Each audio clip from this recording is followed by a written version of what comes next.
Саламатсыздарбы? Мен сиздерди азыр Ош бас тиркемеси менен тааныштыра кетем. Тиркемени жүктөө үчүн Google Play'ге киресиздер. Бул жерден Ош бас деп бересиздер. Көңүл буруңуздар, Ош бас бул жерде пробелу жок жазылат.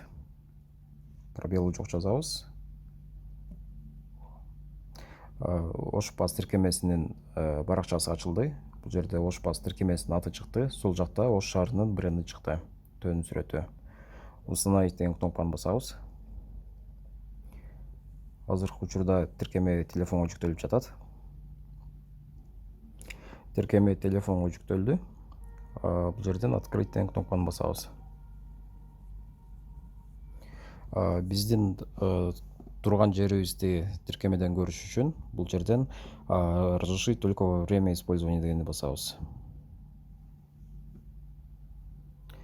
Жакта карай кетсек, карта ачылды. Ош шаарынын картасы ачылды. Ош шаарындагы жүргөн маршруттук каттамдарды көрүнүп атат. Эгер масштабын чоңойтсок, бул жерде ар бир жүрүп бараткан маршруттук таксинин номери көргөзүлөт. Жана остановкалардын аталыштары көргөзүлөт.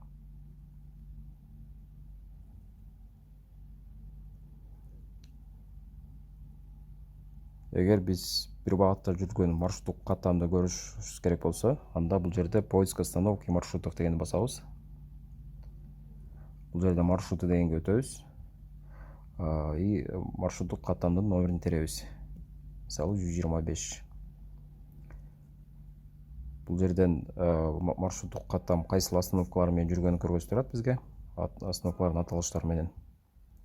Картадан маршруттун схемасы көргөзүлдү. Жүргөн багыты көргөзүлдү.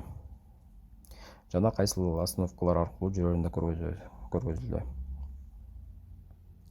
Жерде карап келсек, ушул маршруттук каттамда жүргөн маршруттук таксилерди көрүп турабыз.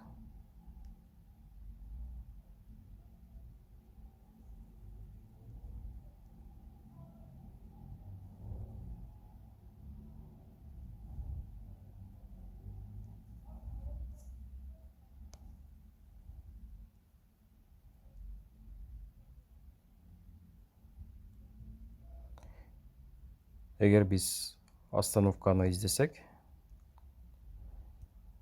бул жерден остановки дегенге киребиз. Остановканын аталышын теребиз.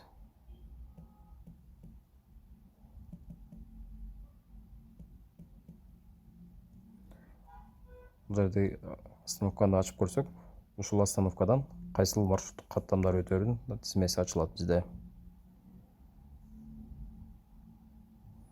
Жана ушул жерден маршруттук каттамдагы жүргөн маршруттук таксилерди көрө алабыз тандап.